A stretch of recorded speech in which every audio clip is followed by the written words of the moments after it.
Hi Food Tape viewers, நான் தான் உங்க chef Rajmohan. Welcome to Food Tape. So இன்னைக்கு இந்த cooking segmentல உங்களுக்கு நான் ஒரு authenticana ஒரு ரெசிபி தான் சொல்லி கொடுக்க போறேன். அது வந்து நாட்டுக்கோழியை வச்சு பேர் வந்து மதுரை ஸ்டைல் நாட்டுக்கோழி குழம்புங்க. ஸோ நாட்டுக்கோழி குழம்புனாலே பார்த்தீங்கன்னா ரொம்ப ருசியாக இருக்கும். அது எந்த ஸ்டைலில் பண்ணாலும் ரொம்ப பெக்குலியாக இருக்கும். அதுவும் பார்த்தீங்கன்னா மதுரை ஆத்தனிக் ஸ்டைலில் பண்ணுற அந்த நாட்டுக்கோழி குழம்பு வந்து சொல்ல கேட்கவே தேவையில்லை. அவ்வளோ ஒரு பிரமாதமான டேஸ்ட்டில் இருக்கும். அதுவும் பார்த்தீங்கன்னா இன்றைக்கி வந்து நான் மசாலா வந்து வறுத்து அரைச்சி தான் இந்த நாட்டுக்கோழி குழம்பு வந்து தயார் பண்ண போகிறேன். வாங்க இந்த மதுரை ஸ்டைல் நாட்டுக்கோழி குழம்பை எப்படி தயார் பண்ணுறேன்னு சொல்லி பார்க்கலாம். மதுரை நாட்டுக்கோழி குழம்பு செய்ய தேவையான பொருட்கள்: நாட்டுக்கோழி, மிளகு, சோம்பு, கசகசா, சீரகம், காய்ந்த சிவப்பு மிளகாய், கறிவேப்பிலை, சின்ன வெங்காயம், தக்காளி, தேங்காய் அரவை, நல்லெண்ணெய். என்ன வியூவர்ஸ், நீங்கள் இப்போ மதுரை நாட்டுக்கோழி குழம்பு செய்ய தேவையான பொருட்கள் எல்லாமே பார்த்துருப்பீங்க, நோட் பண்ணியிருப்பீங்க. ஸோ இப்போ என்ன பண்ணலான்னு பார்த்தீங்கன்னா அந்த ப்ராசஸ் ஸ்டார்ட் பண்ணிடலாம்.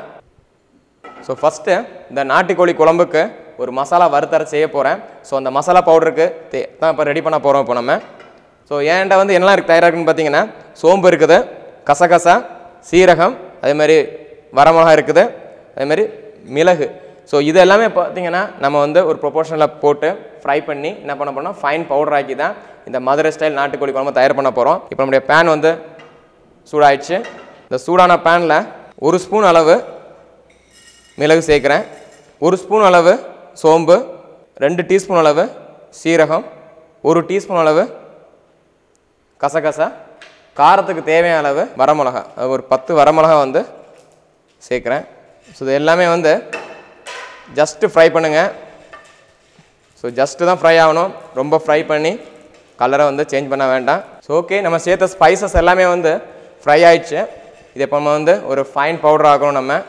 ஸோ மசாலா பவுட்ரு தயாராகக்குள்ளே நம்ம இந்த நாட்டுக்கோழிக்கான அந்த வெங்காயத்தெல்லாம் போட்டு தாளிக்க ஆரம்பிச்சிடலாம். நாட்டுக்கோழிக்கு செய்ய தேவையான அளவு நம்ம என்ன பண்ணுறோன்னா நல்லெண்ணெய் ஊற்றுறோம். ஸோ நல்லெண்ணெய் தான் ஒரு பெக்குலியரான குக்கிங் மீடியம் இந்த நாட்டுக்கோழி குழம்பு செய்கிறதுக்கு. சூடான நல்லெண்ணெயில் வந்து கொஞ்சமாக தாளிப்பு தேவையான அளவு சோம்பு சேர்த்துக்கிட்டேன், கருவேப்பிலை சேர்த்தாச்சு. ஸோ கருவேப்பிலை சேர்த்து புரிஞ்ச உடனே சின்ன வெங்காயத்தை சேர்த்துக்கோங்க. ஸோ சின்ன வெங்காயம் வந்து நல்ல ஒரு கோல்டன் கலராக வர வரைக்கும் நல்லா ஃப்ரை பண்ணிட்டுருங்க. ஸோ இப்போ இந்த வெங்காயம் வந்து நல்லா அந்த பொன்னிறமாக மாறிடுச்சு. ஸோ இந்த நேரத்தில் வந்து நாட்டுக்கோழியை சேர்த்துடலாம்.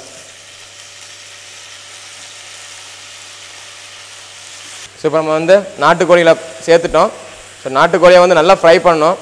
அதாவது நாட்டுக்கோழியில் உள்ள அந்த நீர் வந்து சுண்டுற வரைக்கும் ஃப்ரை பண்ணிக்கோங்க. ஸோ குக்கிங்கில் வெரி இம்பார்ட்டன்ட். இந்த ப்ராசஸை நீங்கள் கவனிக்கலாம், ரொம்ப ரொம்ப முக்கியமான ஒன்று.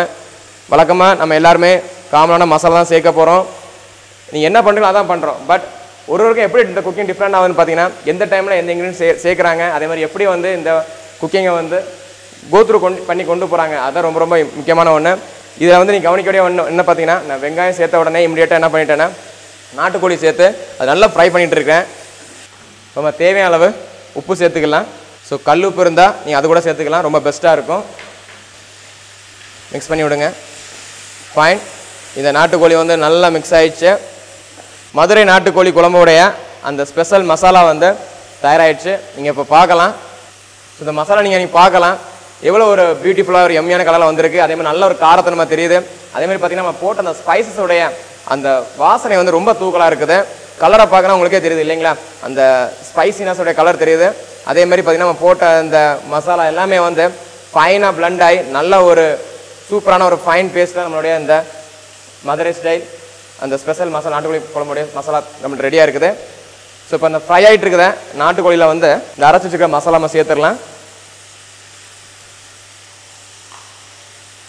இந்த அரைச்ச மசாலா சேர்த்த பிறகு இந்த நாட்டுக்கோழி நல்லா அந்த மசாலாவோட மிக்ஸ் பண்ணி விடுங்க. ஃபென்டாஸ்டிக்காக அது பிளண்ட் ஆகிடுச்சு. ஸோ இந்த ஸ்டேஜில் கொஞ்சம் மஞ்சத்தூள் சேர்த்துக்கலாம். மஞ்சத்தூள் சேர்த்துட்டு தக்காளியை வந்து ஒரு 4 கட் பண்ணி சேர்த்துக்கலாம்.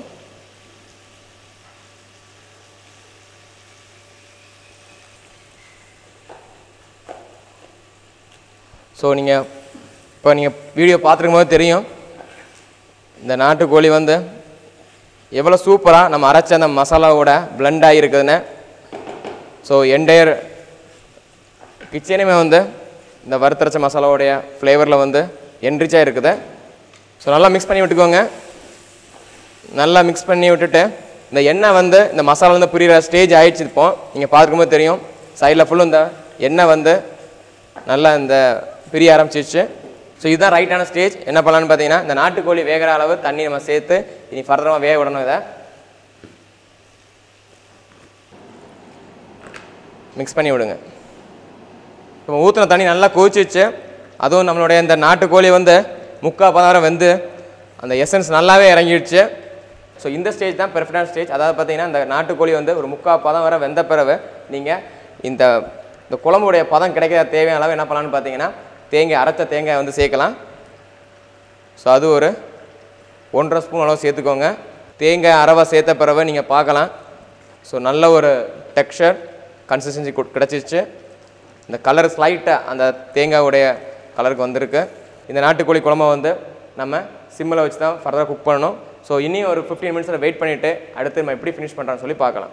இப்போ இந்த மதுரை நாட்டுக்கோழி குழம்பு வந்து நல்லா கொதிச்சு அதே மாதிரி தேங்காய்லாம் சேர்த்துட்டோம். நல்லா கொதிச்சு நல்லா தயாராகிடுச்சு. இப்போ என்ன பண்ணலான்னு பார்த்தீங்கன்னா நான் ஒரு பவுலில் வந்து ட்ரான்ஸ்ஃபர் பண்ணுறேன்.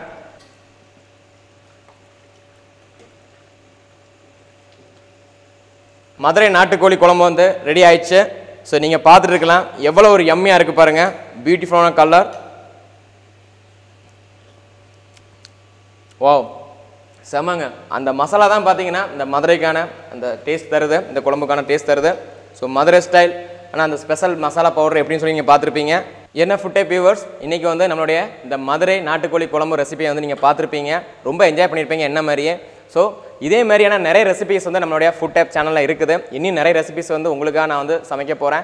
ஸோ எங்களுக்கு வந்து உங்களுடைய கமெண்ட் வந்து ரொம்ப ரொம்ப முக்கியம்.